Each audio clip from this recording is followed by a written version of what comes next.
Alors bonjour à toutes et à tous, bienvenue sur DailyFX.fr, le Good Morning Euro Dollar, Vincent Gade pour vous retrouver une séance pas très chargée en indicateurs macroéconomiques. Elle l'était davantage hier et pourtant le marché n'a pas été très volatile, notamment le marché action. Moi je vais couvrir avec vous rapidement les paires de devises majeures, le dollar américain. Le dollar américain va-t-il se stabiliser alors que le marché attend à partir de demain le premier rapport sur le marché du travail aux États-Unis au mois d'octobre? C'est possible. Je jetais un œil à l'US dollar index et j'ai le sentiment qu'on approche d'un niveau de support. Alors comment l'utiliser, ce niveau de support? On va en parler justement.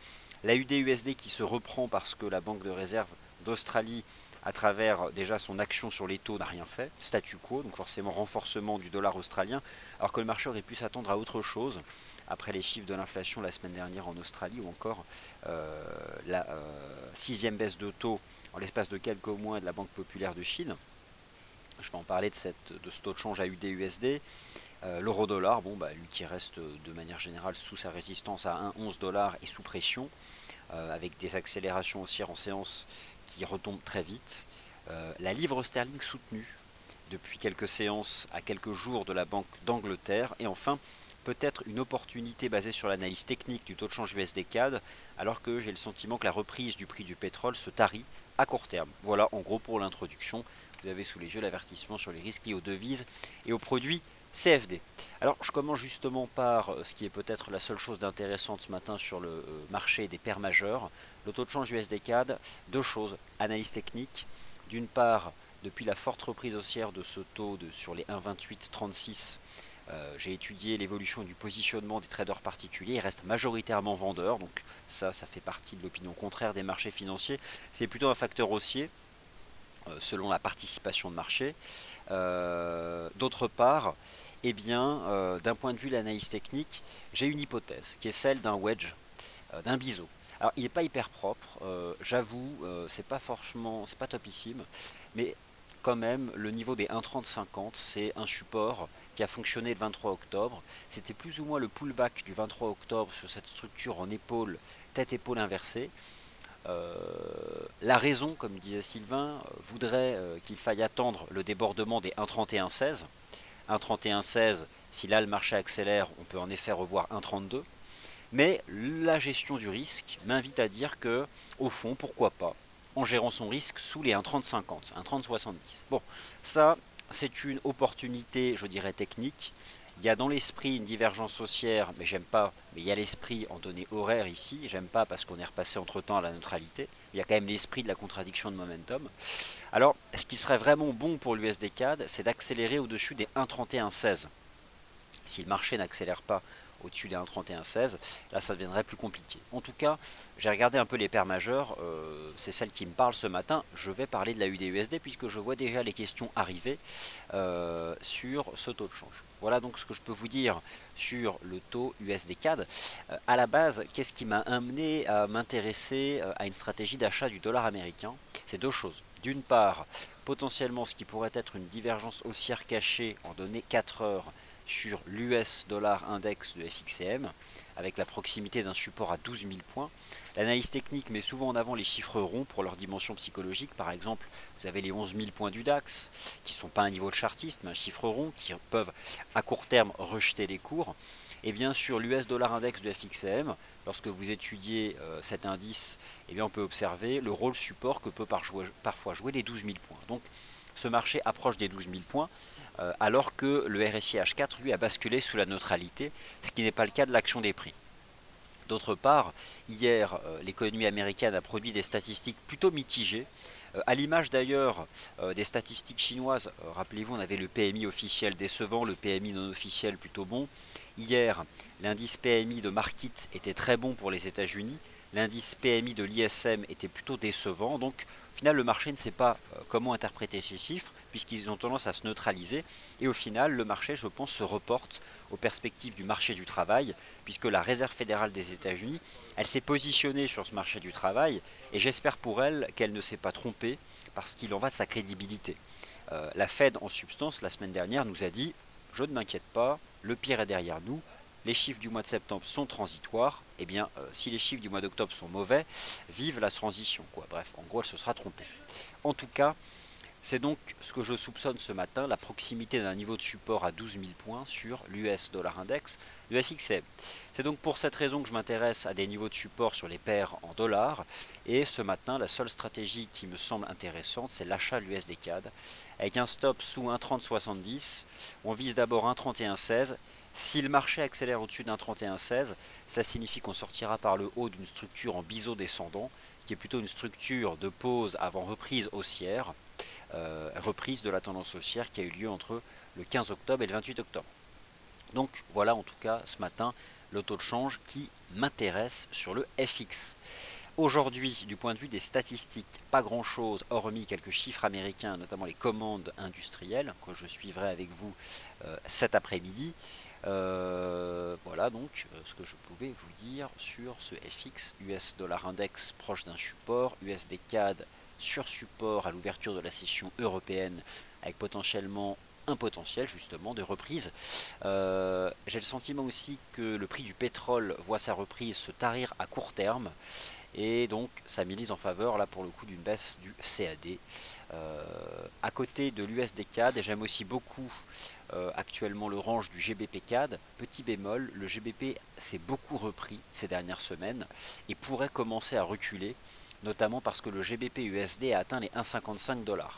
Alors le GBP USD, prudence, il a réintégré le range 1,54-1,55, mais honnêtement, j'ai pas envie de parler du support à 1,54 comme une stratégie d'achat, donc j'ai tendance à dire que le GBP USD pourrait retomber, je me méfie énormément. Ce matin, on attend quand même des statistiques à 10h30 en Grande-Bretagne, mais je me méfie du niveau des 1,54 qui pourrait être brisé. Regardez hier le chandelier journalier du GBP USD, c'est quand même un chandelier négatif sous les 1,55 $. Alors je suis prudent. Le sterling pourrait être à court terme sous pression. Voilà donc pour le GBP USD, rien à dire. L'US dollar index il est couvert, l'USD CAD il est couvert. Maintenant qu'en est-il du taux de change USD Yen? Eh bien écoutez, rien de nouveau sous le soleil depuis ce dont nous vous avons parlé hier, à savoir l'existence d'un support à 120,16.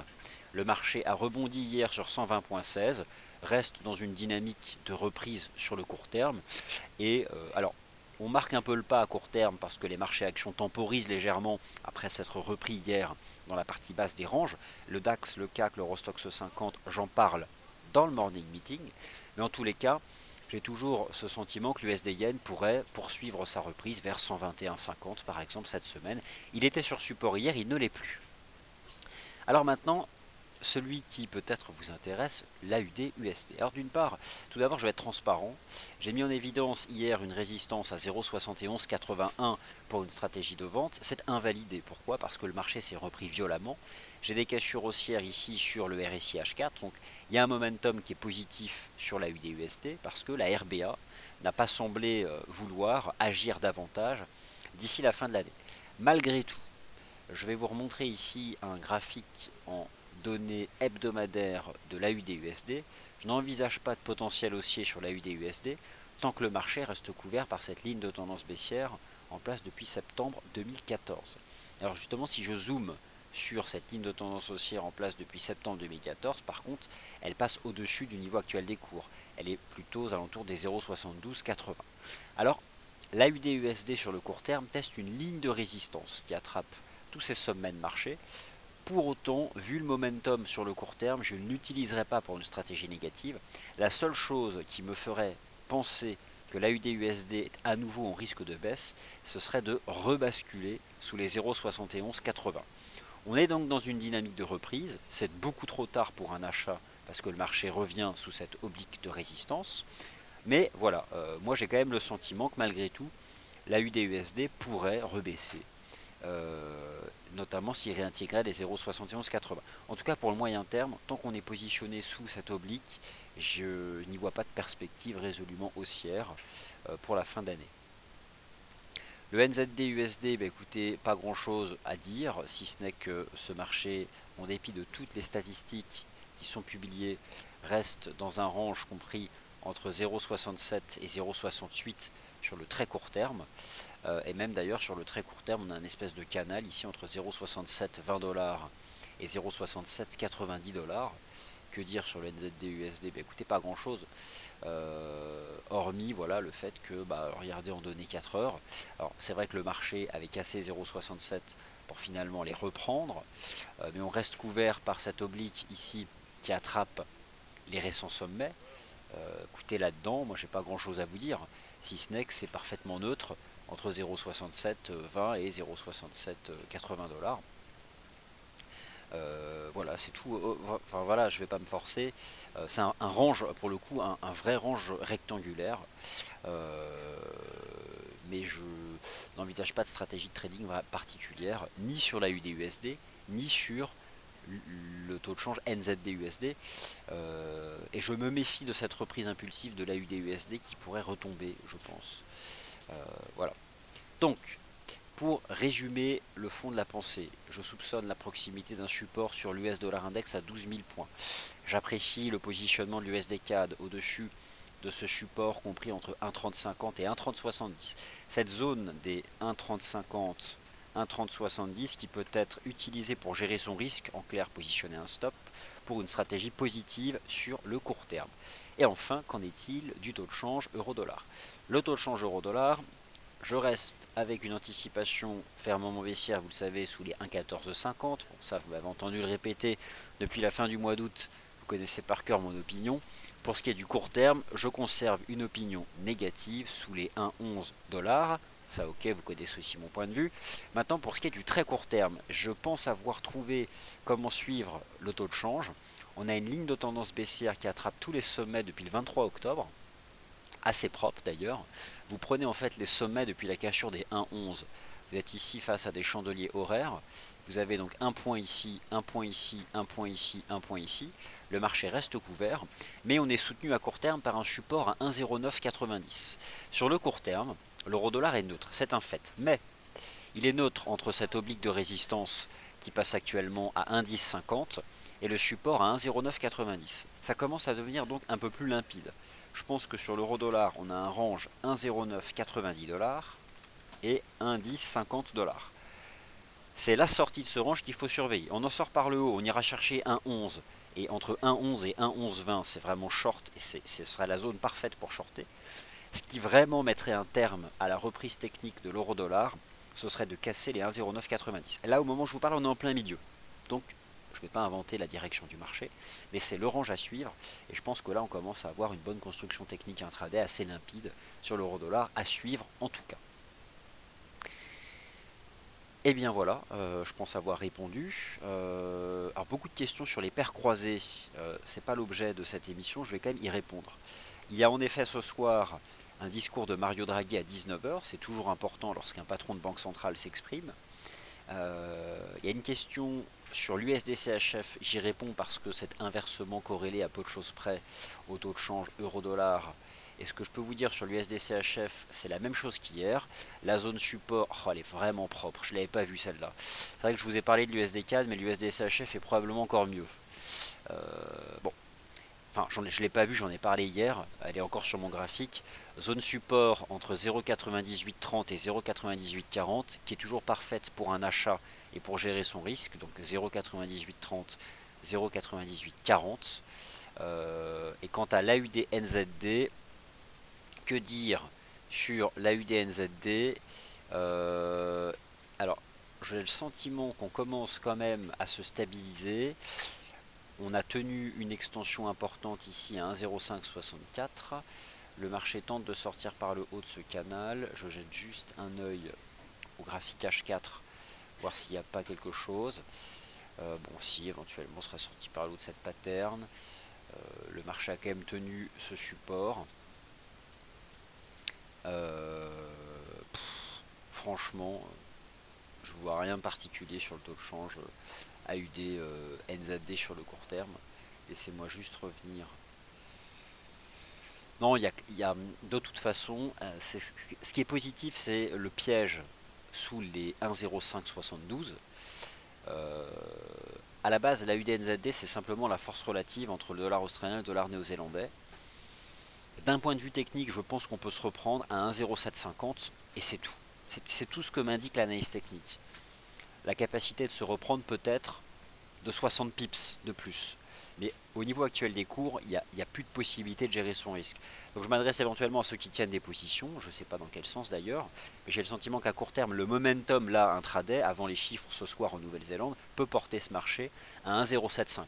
Voilà ce que m'indique ce matin l'analyse technique.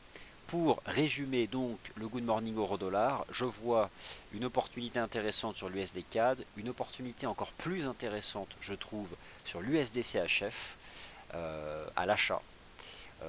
Et méfiance donc pour l'euro-dollar sous les 1,0990, ça pourrait reculer. Et proximité d'un support sur l'US dollar index à 12 000 points. Voilà, merci d'avoir été attentif. Prochaine émission, les matières premières à 10h30. Et moi je vous retrouve à 11h pour le morning meeting. Merci à tous.